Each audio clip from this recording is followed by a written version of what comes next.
have been patiently and excitedly waiting for our amazing guest to come on today because Mark Evans, firstly, is a human that people just have nothing but great things to say about, and is a coach, advisor, trustee, podcaster, and in his own words, has a lovely fruit salad career currently. So, Mark, thank you for coming on the show and welcome.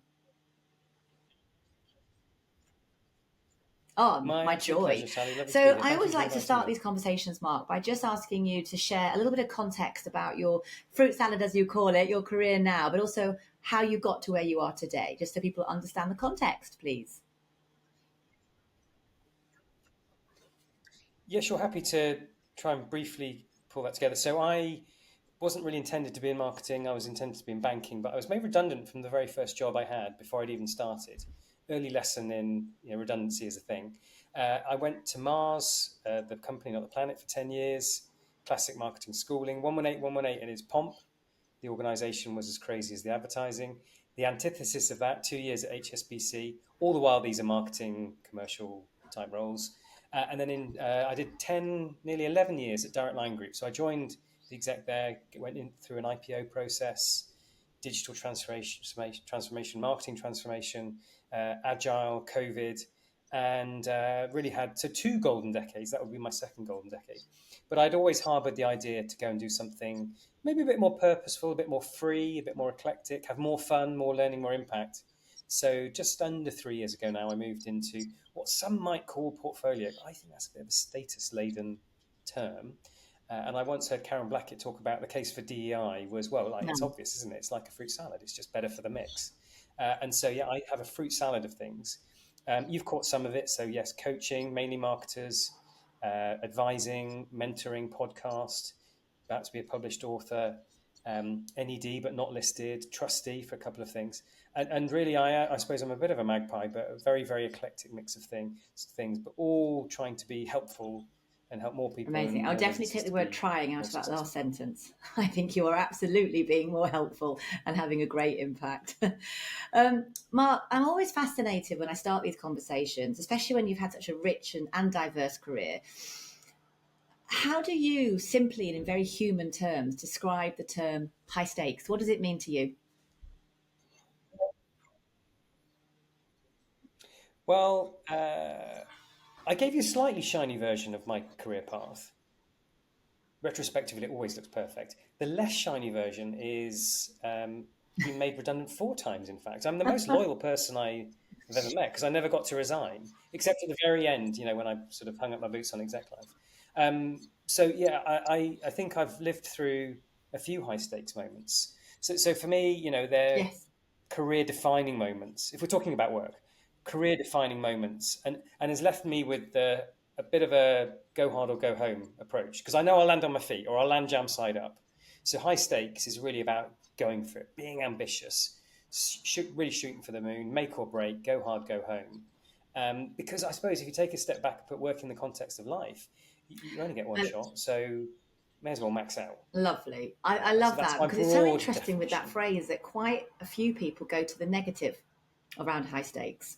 And my personal perspective, doing the work that I do, is that it's full of opportunity, but it comes with risk and jeopardy. But there's always a positive, positivity is at the end of high stakes, depending how your mindset is and how you go through it.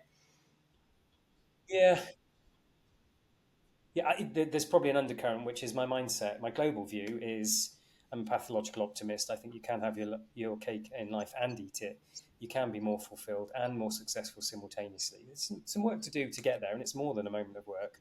But that's why I'd always answer that type of question on the Oh, well, upside I think and we the need more of downside. I that in the suppose world, it's the especially way at the I'm wired. moment, Mark, definitely. So, given that you've had a varied and interesting career with a common theme around that giving back, having impact, pushing yourself, going for it, is there a key high stakes moment around your leadership you'd be happy to share with us that really kind of stuck in your memory? It could be from a long time ago, it could be recent, but a key high stakes moment that you did successfully navigate through, and particularly given it's the how of high performance, share with us some of those practical how steps you took to get through that high stakes situation. Oh yeah, I've got an incredibly vivid high stakes moment, which was probably the defining moment of my career, and I don't exaggerate. Um, because there's no doubt that the work that we did at Direct Line in 2013-14 that gave all the acclaim and the awards and the business turnaround and so on, for many reasons, nearly didn't happen. And I would not be here today. That's opened so many doors, but it nearly didn't happen. And so there's one particular moment. So picture this. We're about 3 weeks away from going on air of the biggest campaign of my life, the Winston Wolf Fixer campaign.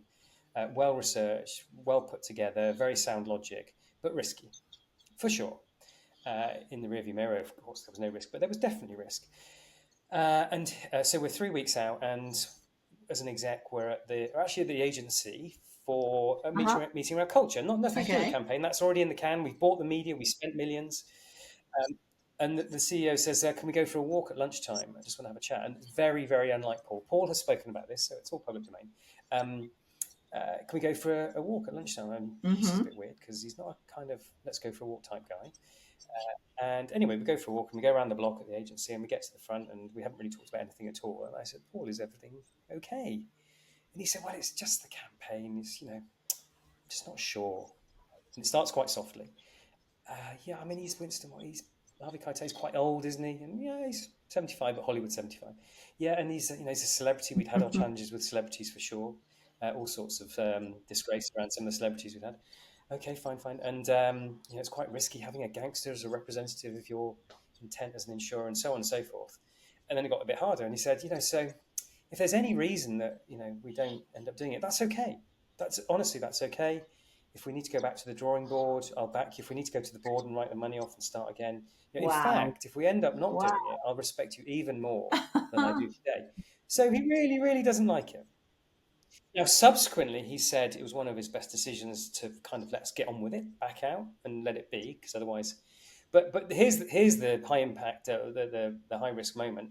Um, there's no plan B, and I realise I've got two options, which is to say, like there is no other option. Uh, we've got to do this. I don't have a plan B. And immediately I knew that I would lose control because that's what CEO does: creates optionality, creates plan Bs. So it would have been dead in the water before we'd even started. Or I could really ask him to trust me without asking him to trust me. And that's the road I took, which was to appeal to our shared successes, the logic that went behind, the validation, the risk mitigation, and so on and so forth. But essentially pulling out all stops to talk him off the cliff edge. And otherwise it would have been dead in minutes. And I would have Wow. either had to leave or left. And so that is literally the sliding doors moment of my career, because then we went on and won 3 IPA golds. I got Marketer of the Year, 38% growth after years of decline. It was that. But I was sweating, my heart was beating. I was didn't want to be there. All of those things, but you just find a way. Have to bring your A game in those moments, and of course, those are the moments that define your career. And you look back and think, I learned so much from that around the trust I built that I could pull on, Gosh, and and so so on. So yeah, so that close. was And that was it was a just moment. completely out of the blue then? Wow. Completely out of the blue.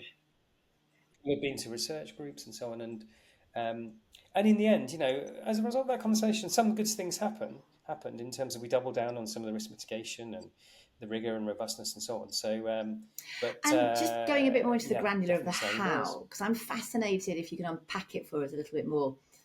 How you were able to get him to trust you in a moment where he's telling you as CEO, "Oh, I think this is not the thing to do." How did you already have that trust, but maybe there's any more you can share around just how you navigated such a high stakes conversation, especially when you weren't expecting it? There's two parts to this. One was trust was already built, and so I really subscribe to Rachel Botsman's perspective on trust, which is I like that. it's a comfortable relationship with the unknown. It's you know how somebody's thinking and feeling when you can't see how they're thinking or feeling. And the actionability of that is you need to expect, like in maths back in the day, you need to show your workings. You need to let people understand the way that your brain works to understand how you make decisions, so they know how you're going to think and act when they can't see what you're doing. So I think I was good at that, at being very transparent along the way through and sharing the thinking as we went. Um, in terms of in the moment, I think what was most helpful was to remind of the burning platform that we'd talked about way back in the day, um, which actually accessed the Okay. three levels of burningness. So this is going off piece a tiny bit, but three levels of burningness. Burning ambition, the desire for something remarkable, which does a certain part of the brain and is motivating to change. Burning fear, loss aversion, the risk that something fragile is going to decay, which does a different part of the brain and even more motivating. And burning pain, it's on fire now, which does another part of the brain even more motivating. So I just had the levels of burningness in my head, and just to remind Paul of the story, the narrative, and the why. That in combination with, I think, the trust that was built, really Amazing. And what got it was over your the line. conversation later when it went well? And did he ever, he said publicly, yeah, I'm glad I trusted. But did you have that moment where it was like, I told you so? Or what was that moment of recognition once it had gone live and that it was the right decision? No, because I mean, I saw some of Paul's doubt in myself as well. I mean, this is Mm, the whole thing about Suzanne Jeffers, feel the fear and do it anyway. He had more on the line than me. It was his first CEO job. I wasn't intending to get promoted or get another CEO job. It wasn't my first CMO interesting. job. I could get so the stakes were higher for Paul. And as a marketer in insurance, a CEO marketer in insurance, that's Yeah. unusual. Going with a Yeah. very bold marketing-led business transformation. So no, never. And I don't think anybody around the team did, because he was a big supporter of marketing. He was just And very, I'd very also say nervous good on about the him for specifics of discussing it this with moment. you. Actually having the bravery to go, I need to talk about this. Yeah, And it sounds like you handled it in a lovely way to go and have a walk yeah, exactly. and do it through that medium. Oh, fascinating. Thank you. And I always like to get curious around the person outside of work on these conversations as well, because high stakes is not something that only happens in leadership, only happens in business. It also happens in life.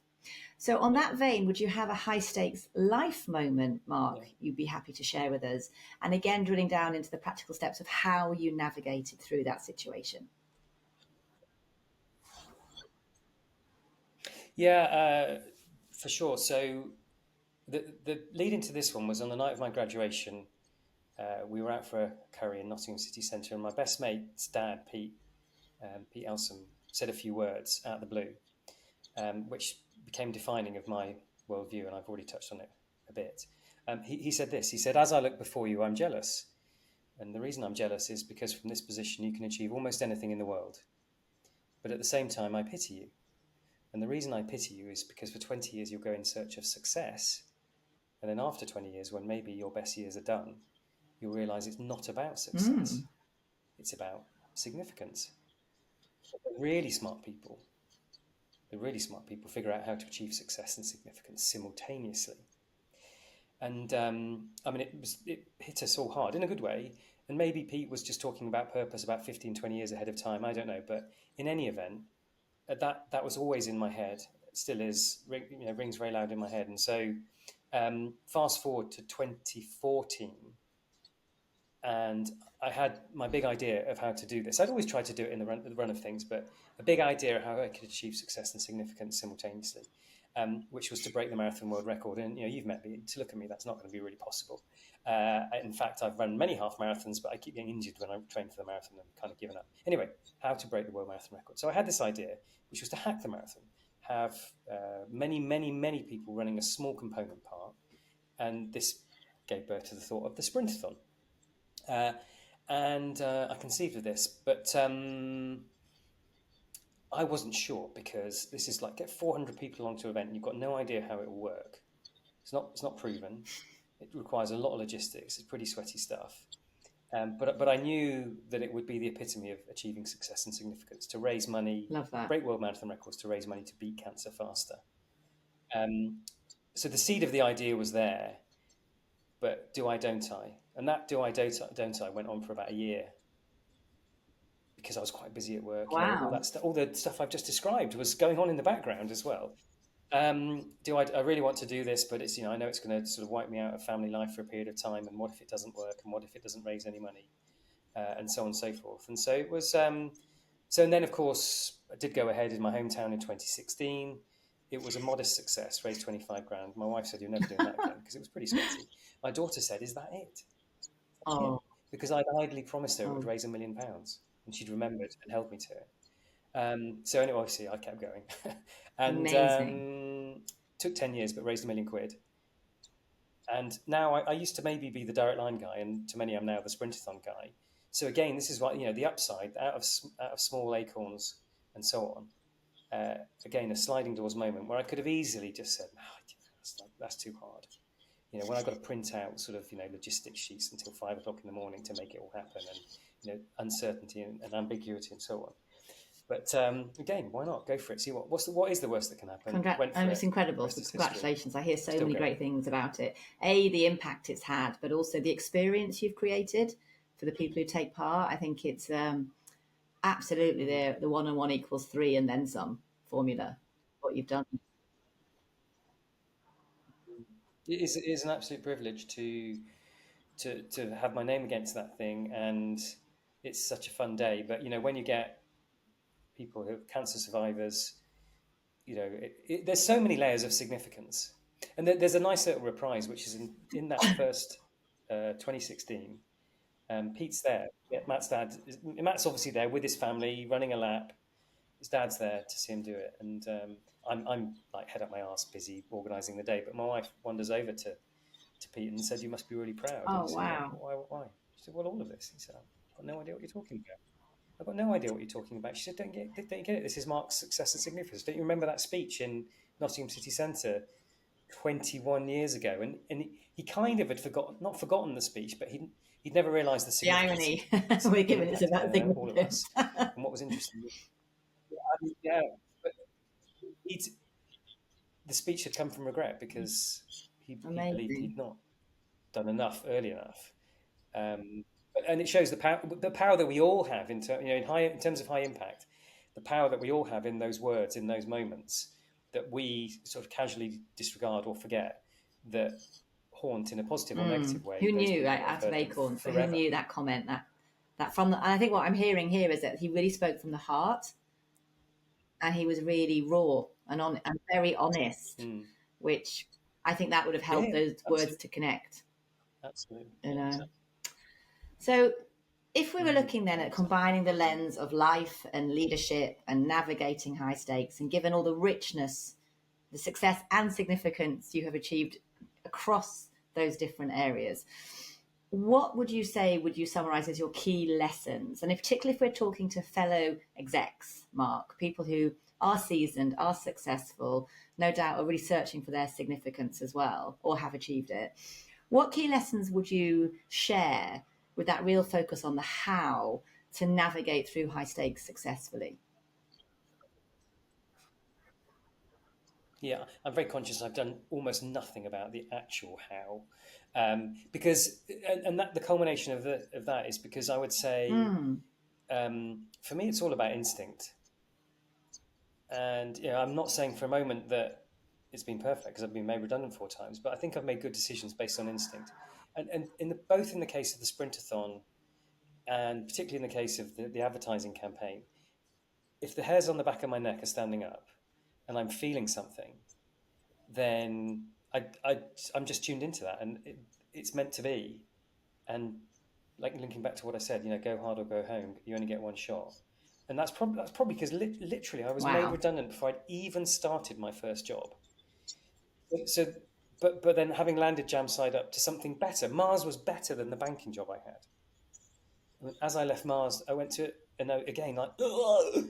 I went to something better. And I suppose, whether I'm just lucky or I've rolled sixes, but, out of the worst moments comes the best. Isn't it the expression Yeah, there, yeah. before the light comes the darkest hour, or something like and then there's all sorts of things that come to mind about courage, like that Churchill quote. It's not, if success is not final, failure is not fatal. It's having the courage to continue that counts. So I'd like to think maybe bravery is a thread. I know brave is a loaded word. Yes, Minister, brave actually meant stupid, ill-conceived.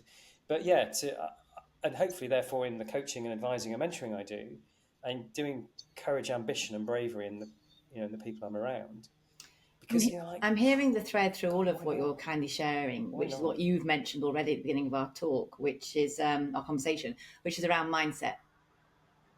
I think what I'm really picking up from this is that the mindset is key to everything, because you bounced back and got jam, but I think your mindset was predisposed to making that happen, to being the optimist and the bravery and embracing. I think also what I'm hearing from how you're talking and what you're sharing is that total and utter embracing of the unknown, which I think when the stakes are high, people can really resent that and refuse to do it because they want to fix down on something certain.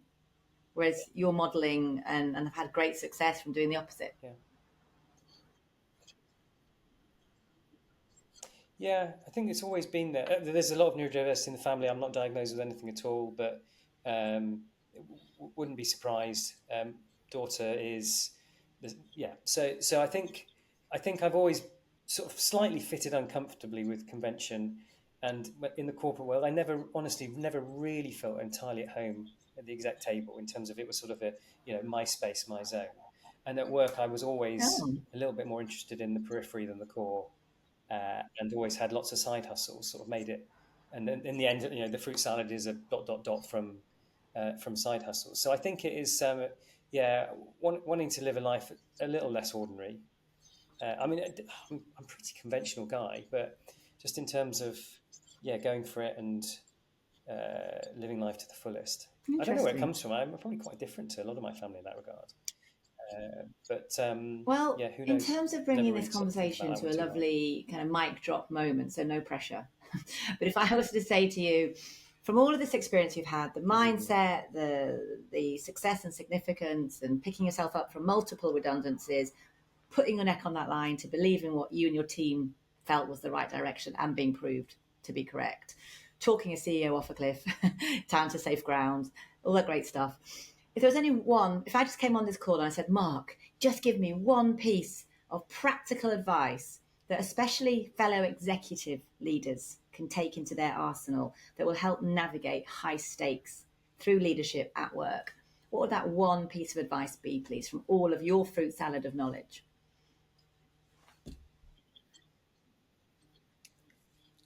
I'm not entirely sure how practical it is, but this notion of better to regret something you've done than something you haven't. That lives with me all the time. Okay, I could choose to do that. I could choose not to do that. If I don't do that, then I just literally don't know what's possible. So yeah, I'm living that, working through doing this book, I tell you. And I'm not regretting it. I'm loving it. But there have been moments where I'm going, why did I pick this book up to write for my own brain? But I couldn't be doing it without wonderful people like you coming on board, sharing your thoughts so kindly and generously. And I'm excited to take this insight and bring it out to the world. So Mark Evans, thank you so much. You've been a fantastic guest.